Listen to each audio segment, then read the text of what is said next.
Taught songwriting by Paul Simon, discovered by Barry Manilow, and becoming one of Bette Midler's first backup singers, she was well on her way right from the start. She went on to record some of the most memorable songs of the 70s and 80s, Midnight Blue, Through the Eyes of Love, Whenever I Call You Friend, You Should Hear How She Talks About You, and Don't Cry Out Loud.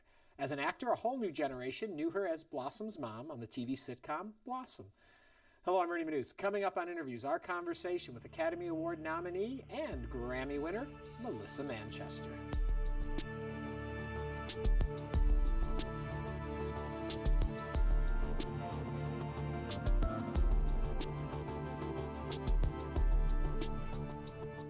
If we listen to your music, do we learn who you are?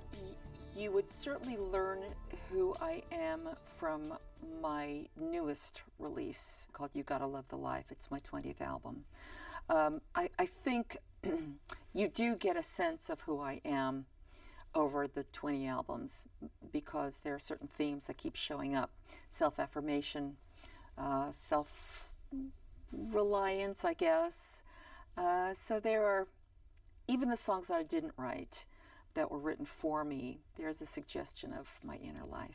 Yeah. As an artist, is there always the need to express yourself one way or another?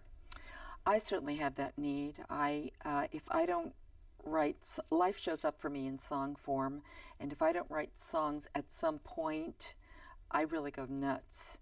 And if I don't perform, I have a real hunger to create. I have the same hunger that I had when I first started this journey.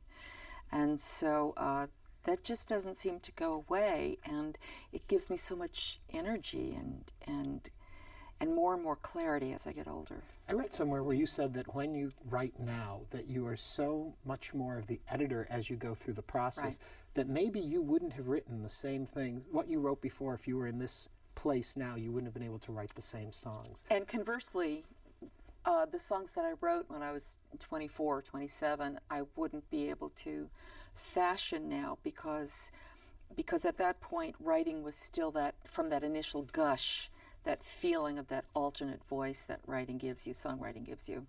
And now, because the craft has deepened in me, I simply know how to fashion an idea, I think, more concisely yet deeper at the same time, because I've lived more. Yeah. And I have a finer sense of the nuance of what I'm trying to say. Do you ever look back at the old work and say, oh, I wish I had adjusted this or done that, or can you let it be as it was? Well, what choice do I have to let it be? But yes, there are certain things where I think I should have slowed down and worked a little more on it, but not too many. Not too many? Which is nice. Pretty good career. You wouldn't have much to complain about. No. Take me all the way back. Music was always a part of your life. Always, yes. My father was a bassoonist with the Metropolitan Opera for 30 years. My mother started out as a singer, but she became one of the first women to own her own design and manufacturing firms on 7th Avenue. My sister and I were raised in a kind of a magical version of normal. My parents were both wonderful raconteurs, and my mother really dreamed her way out of real destitution from her family. And so the message that my sister Claudia and I got was that if you have dreams, whatever they are, they're a really good idea, go forth. And we were very beloved and had a very deep sense of belonging, and not all of the family members, cousins and aunts and uncles, resonated to what my parents did, but it gives my sister and I a deepening value of the gift that they gave us. But anyway, there was always music around the house. My father was always practicing bassoon. He was home most afternoons unless he had a rehearsal. Went to work at night in his tux. And we always had an early dinner so we could all be together. And I remember saying to him in his handsome tux and bassoon in hand, "Where are you going, Pop?" as he was leaving. He said, "I'm going to go play." And I thought to myself, I want that job. You want to go and play. So that's what I did. And then when I heard Ella Fitzgerald when I was 5, that really was the light on the path for me. When did you start realizing you thought musically? You can be surrounded by music and enjoy it, but there has to be that moment where you think something more. You have a different connection than the average person. Yeah. Well, I just gave a TED talk, and I titled the essay "The Sonic Thermal," and I really understood that I resonated so with tonality at a very, very early age. I was told that when my father would play bassoon and play the song Greensleeves, I would start to spin. And then when my mother would vacuum, it would lull me into a very restful sleep. And when I went to school, I had real trouble because I was hearing the tonality of what the teachers were saying instead of the substance. I'm sure there's a diagnosis for that and perhaps a pill, but I became comfortable with this element in my brain. And so when I started taking piano lessons at the age of 5, I guess, maybe 7, and I had very slow eye-hand coordination, but I heard. And so I would ask the teacher to play the assignment for me once, and I ended up improvising the Chopin piece that I was being given. And at one point the teacher said, "Where are you on the page?" And I said, I don't know. And so, I was, but when I would hear singers like Ella or Billie Holiday or Judy Garland or Barbra Streisand later, the emotion, the raw and sometimes refined emotion was so powerful and so deeply touched me that was just the neighborhood I wanted to live in. Wanting to live in that neighborhood as opposed to wanting to be successful in the art form. Is there a difference? Is there this is just who I am and I have to explore it? Or is there, I want to succeed in this and use it as a job? I didn't think about it in terms of success. I wanted a life that was special. That was my goal. I just wanted a special life because that's sort of what I saw in my home.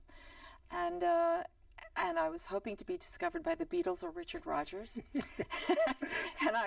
and so I just wanted to be around really creative people, and I did whatever I could to fulfill that. I had a series of very odd jobs.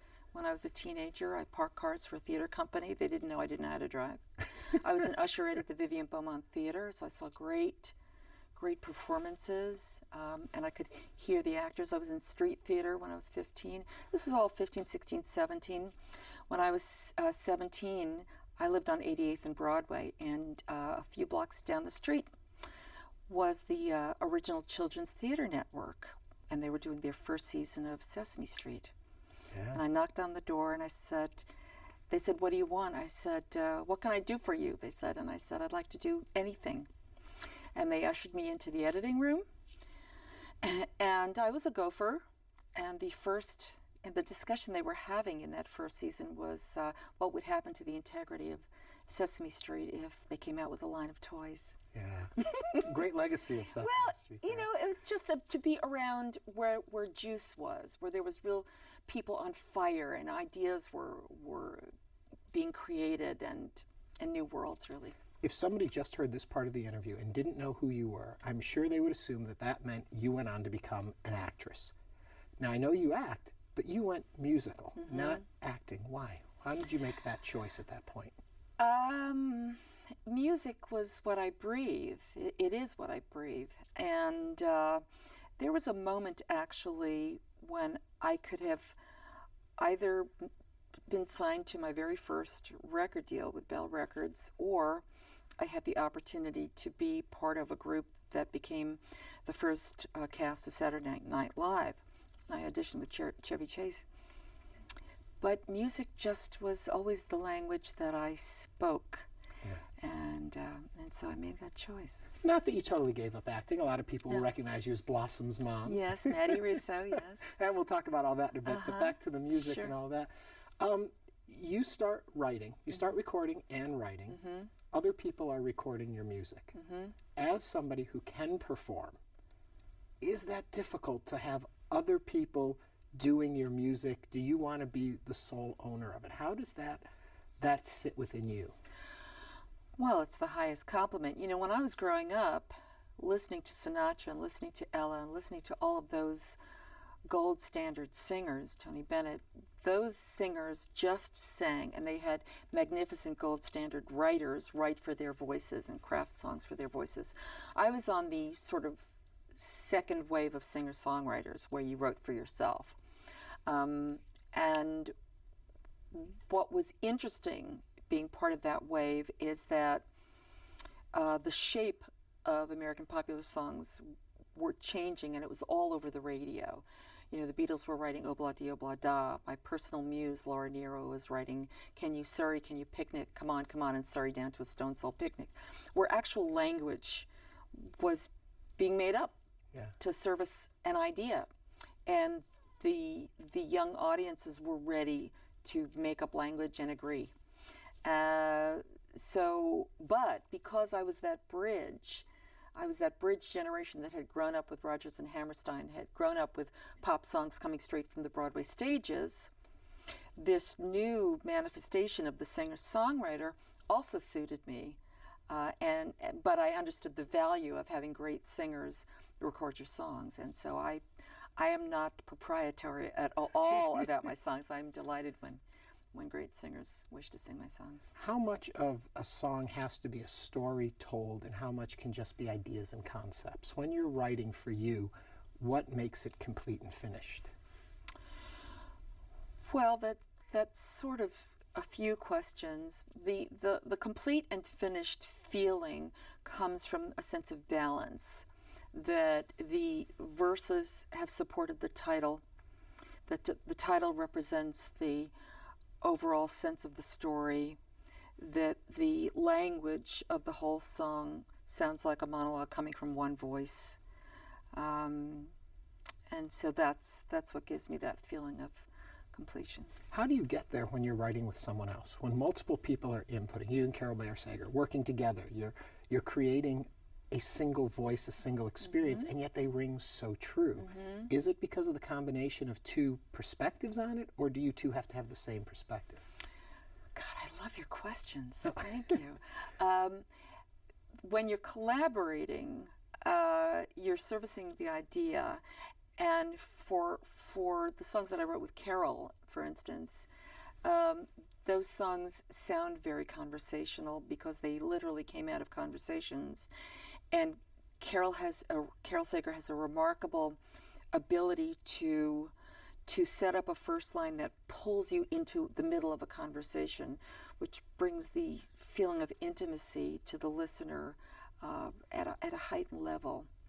But I've tried to recreate that with all of my beautiful collaborators over the years. Do you see yourself more as a lyricist or composer? I'm both. I'm whatever is left in the room. Whatever.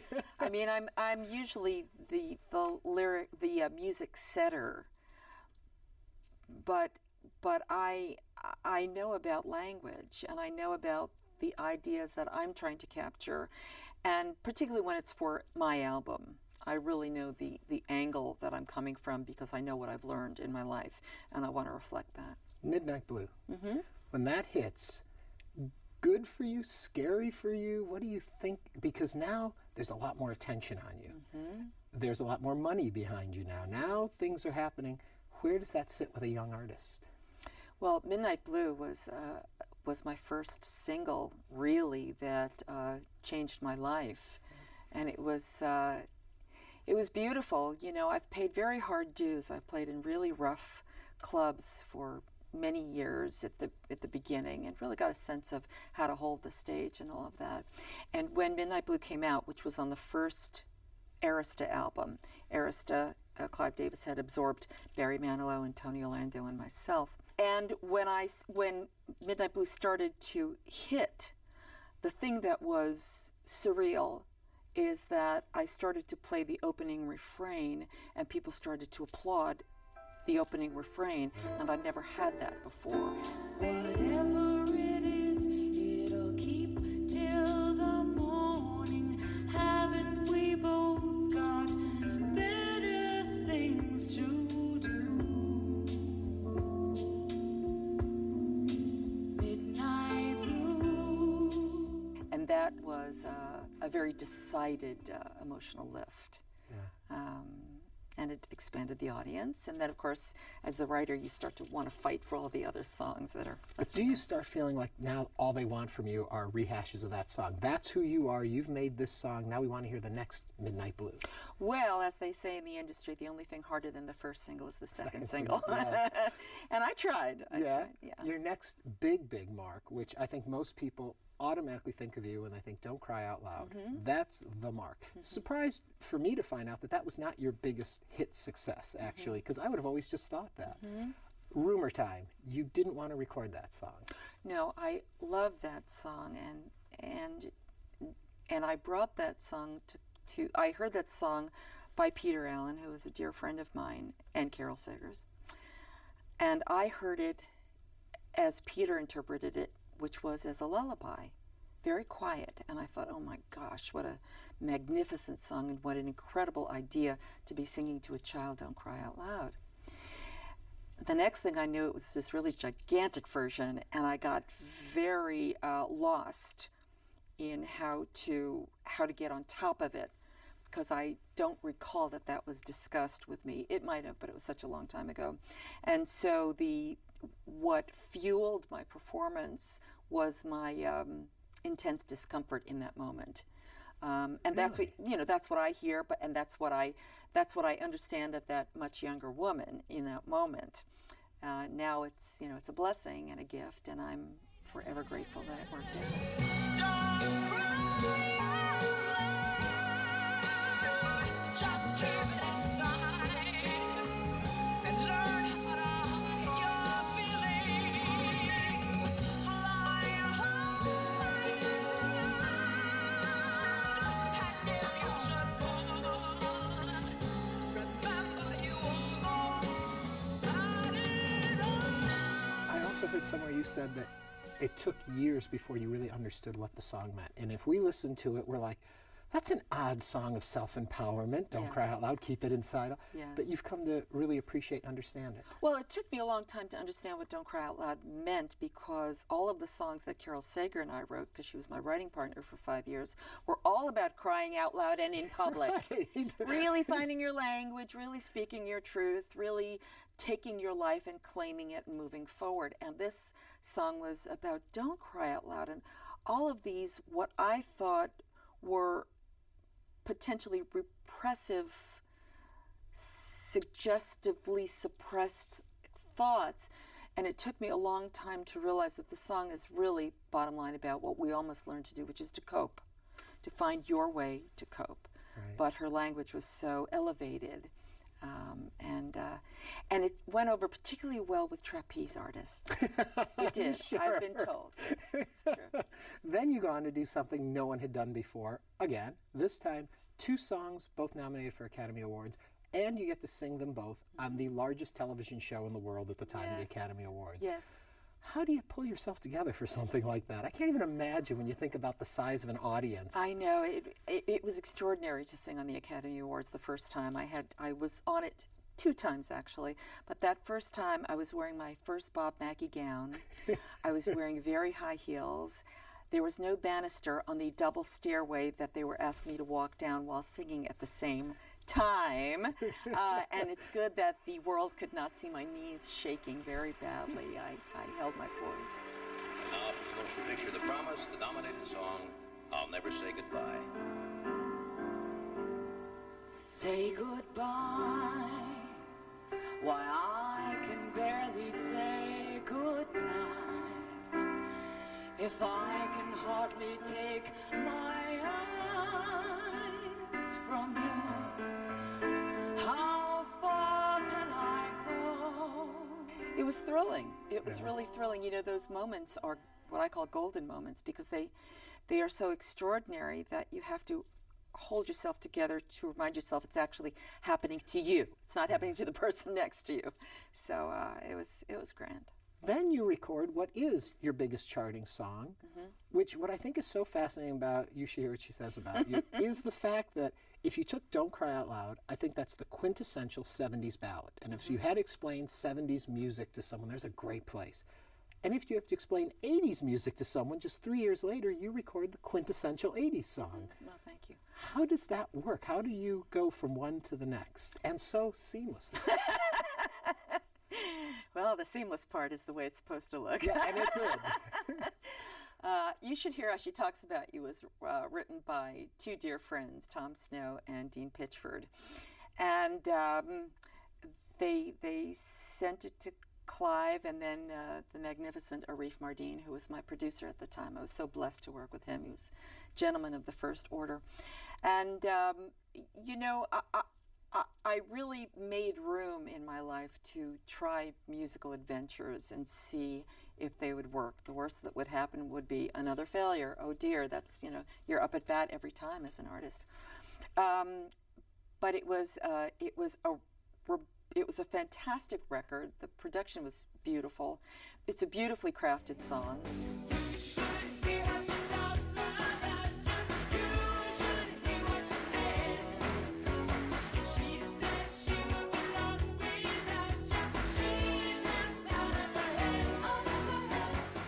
And I had a lot of fun. I sort of looked very differently. I tried a very glamorous track in life. You know, I was wearing very, very beautiful Bob Mackie outfits and dancing on solid gold with the girls, and it was unbelievable. And when I won the Grammy for it, it was so unusual, you know, being known as a balladeer.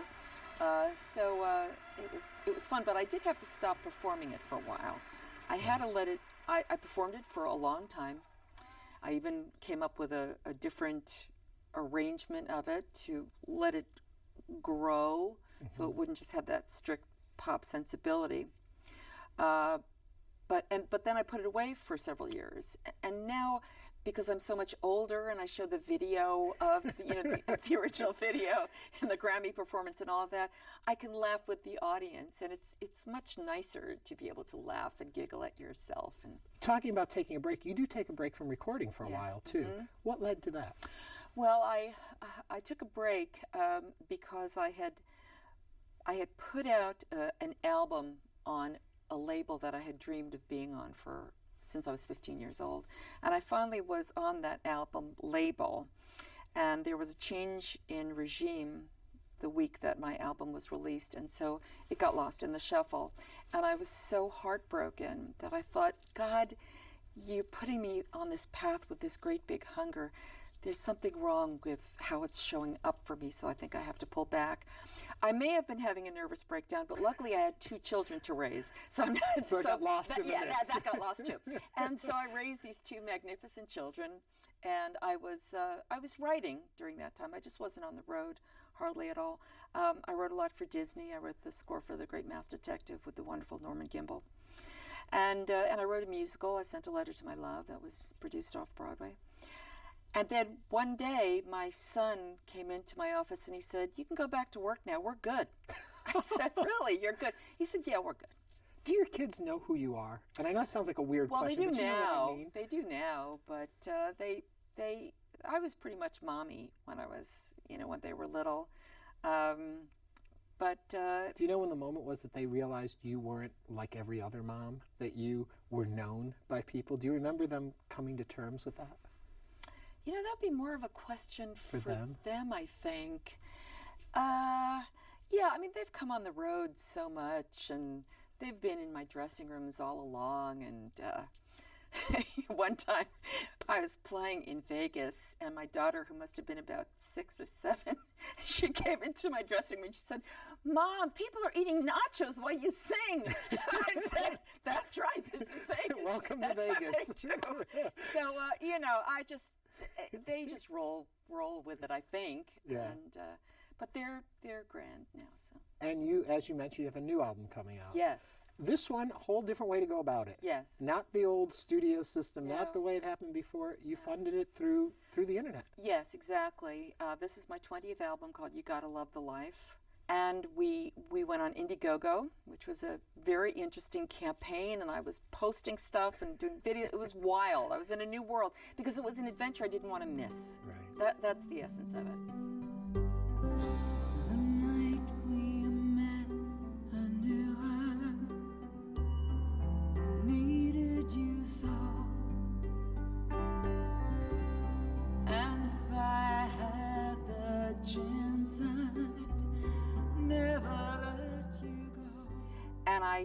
I got a chance to record it. I wanted to return to how I first made albums, which was with live musicians in a studio, the collaborative effort being evident per song. And that's what happened. And not only did that happen, but incredible guest artists showed up to be a part of this. I actually came to Houston to have the great late Joe Sample play on one of the cuts that Dionne Warwick ended up singing on. I also had Al Jarreau as a guest artist, and Stevie Wonder as a guest artist, and Dave Koz and Kev Mo, and it's just really beautiful. Do you ever have to pinch yourself and say, wow, this is quite a dream of a life? I pinch myself all the time. Do you? When these artists were in the studio, you know, when Stevie Wonder brought his box of harmonicas and started playing, and I thought to myself, he sounds just like Stevie Wonder. I said that per artist. She sounds just like Dionne Warwick. And it is, you know, it's unbelievable. These are people that have informed my life. I have history with all of these people. Al Jarreau and I toured. It was such a love fest. Yeah. Well, the funny thing is, to me, you sound just like Melissa Manchester. Thank you so much for doing this and chatting with us. Thank you. Melissa Manchester. Thanks. You gotta love the life, the hunger in your heart. You make sacrifice. For what you do is who you are. You gotta learn to fall every time you hit the wall. If you'd like to learn more about our guests or watch other episodes of Interviews, visit our website at houstonpublicmedia.org/interviews.